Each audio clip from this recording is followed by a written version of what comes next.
On top of that, let's get started with the show. You know what I mean? Deeper than that. Video of Phoenix police using a taser and punching deaf man with cerebral palsy under scrutiny. The arrest of a deaf black man with cerebral palsy who was repeatedly punched and shocked with a taser by a pair of Phoenix police officers in August, later charged with aggravated assault and resisting arrest, has come under new scrutiny.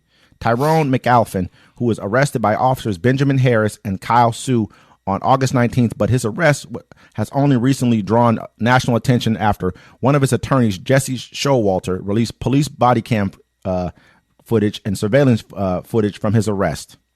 Some have seized on the officer's actions as further proof that the Phoenix Police Department, which the Justice Department has said discriminates against minorities and uses excessive force, needs federal oversight.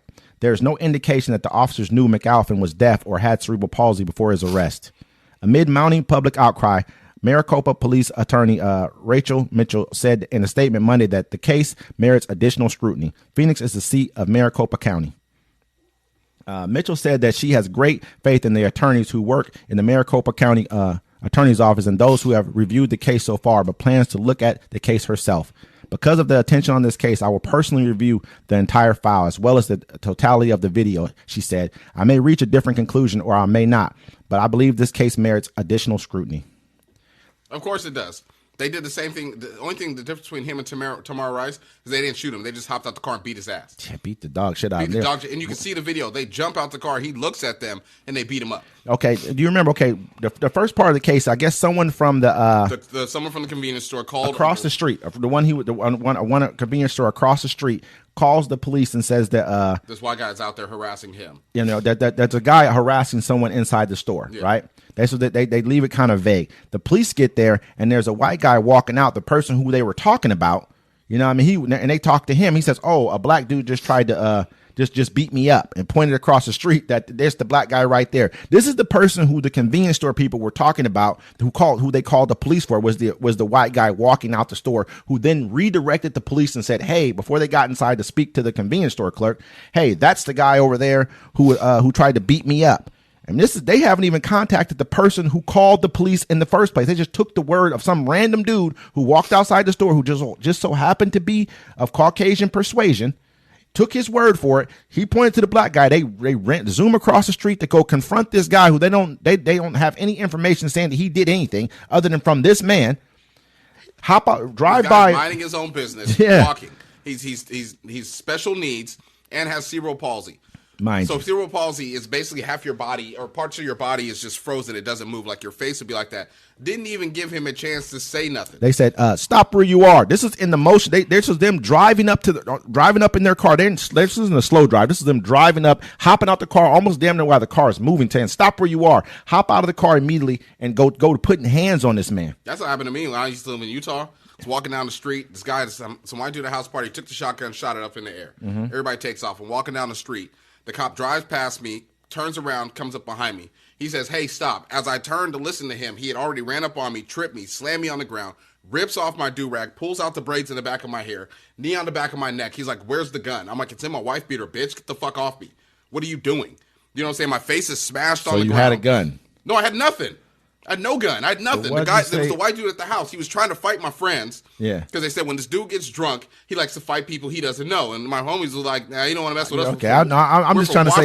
You said it's in your wife beater, the gun, right? Did you say? Because we were fighting, so I had my wife beater on. Yeah. Right, and some jeans, some shorts or whatever. Right, so there's no gun on me. Okay, so you're saying I have this shirt on. There's no way I can. There's have a gun on me. There's nothing on me. Yeah. Okay, and I have no gun on me. So basically, man, it's the same as his people. Yeah. They hit him. They're just hopped out the car on this guy and just start beating on him for no reason. And really, I mean, there's almost like if this is an assault case, I can see if it was a gun case. Yeah. You know what I mean? But even then, putting your hands on somebody when they don't know if this is the person. Yeah, when they hopped out on you, there's nobody who directed them to you to say you were the person who did anything. And the dude's deaf. On top of that, this is Maricopa County. This is where what was that, Sheriff Arpaia or whatever his name was, with the guy. You remember in Seattle, right? They had the wood carver. Yeah, he was a Native American. He was deaf, walking down the street carving wood, and the cop was like, "Freeze!" Because he's deaf, couldn't hear him. Then she shot him. Yep. I mean, they have no mercy. So I don't know why people have mercy for them. When it comes to people who they tend to look more like, they have a little bit. It's a little bit more leniency. Hey, but your cousin, he cool with it. That's what he wants. Police total immunity. You gonna get it, bro. Man, not only him. I mean, there's another guy from our town too. I don't want to say his fight with name. your girlfriend and see how that goes for you. I don't want to say his name. Another guy in our town too that went up and said, looking at Trump. I have another cousin. It's crazy because I'm listening. These are all men too, and it's kind of almost making me feel like maybe what Barack said was a little more true than what we give it credit for. That these men may not. I mean, I understand they're looking at the policies, but the policy it just doesn't make sense. Every time we have a Democratic president, I realized it when I was older and I saw Barack Obama.